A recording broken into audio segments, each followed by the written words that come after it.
Good morning. It's been a while.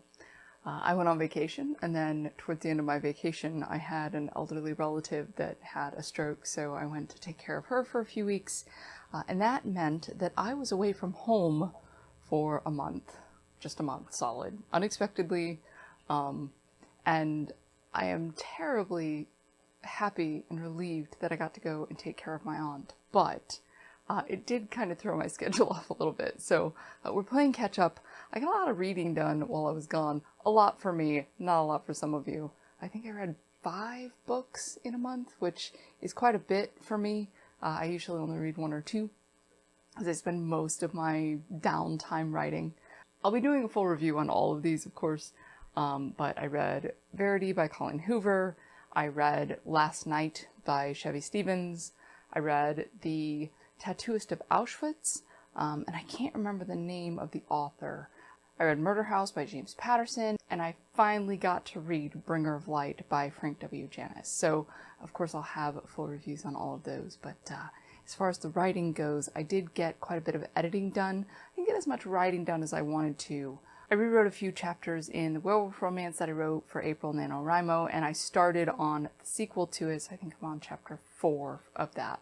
Not going as fast as the first one, obviously, but I'm not racing against a clock. I decided that I didn't like the pacing of NaNoWriMo. I really do need about 6 weeks to kick out 50 or 60,000 words. 4 weeks is just too tight for me. So that mixed with the caregiving and also just traveling and actually being able to enjoy myself while I was there and not just sitting there in front of my laptop the whole time. So yeah, I didn't get as much writing done as I could have, but I think it was a good balance for the situation that I was in last month.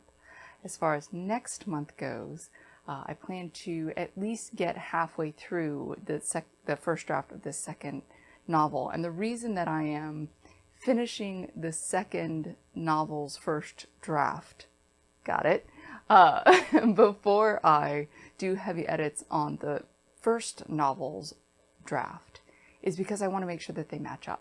The second story is a continuation of the first, and I'm doing a lot more world building and expanding on sort of the werewolf culture and society and that sort of thing. And I want to make sure that the actions that they took and the things that they said and the way that they said it in the first book is in line with the way that I am portraying werewolf society in the second book. And that's easier for me to do backwards than it is to do forwards. I know a lot of people are like, well, why didn't you just write it that way in the first place? Because I didn't know that was how it was going to work. So it's a little different writing style for me. I usually plot things out in at least reasonable detail, pretty expansive detail. And this book I did not. I just kind of sat down and wrote it. I sort of halfway plotted the next chapter or the next few things I wanted to happen and then wrote into it and then plotted a little more and wrote into that.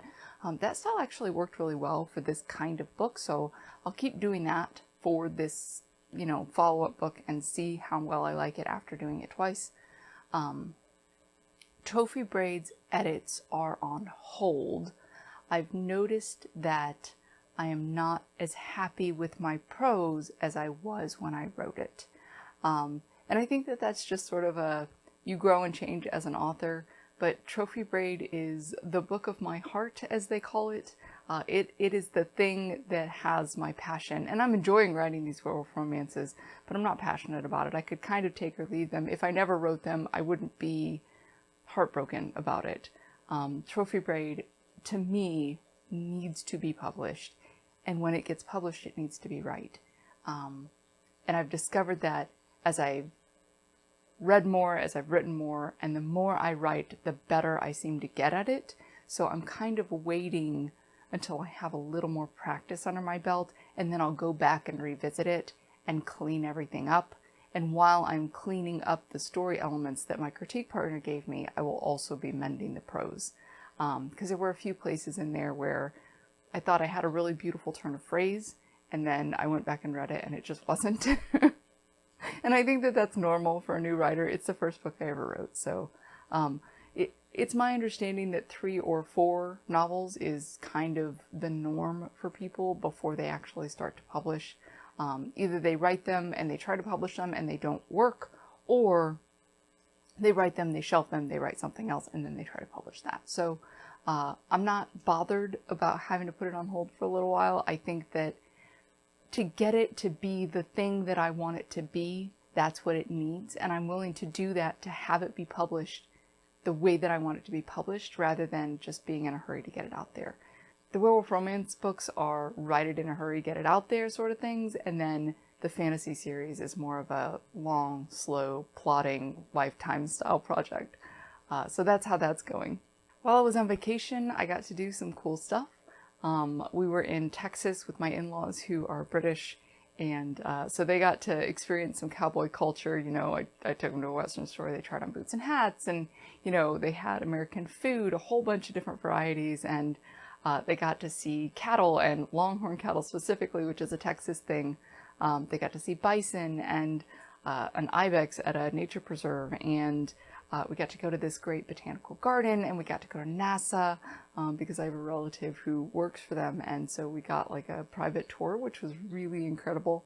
And we got to see and do all kinds of amazing things. He's an engineer, so when you ask him a question, he actually knows the answer, which is really neat. He's kind of one of those people, like he and his wife is my cousin, and them as a couple, they're kind of those people who are beautiful and smart and nice and have 2 perfect children and a lovely house and a little dog and a little fence.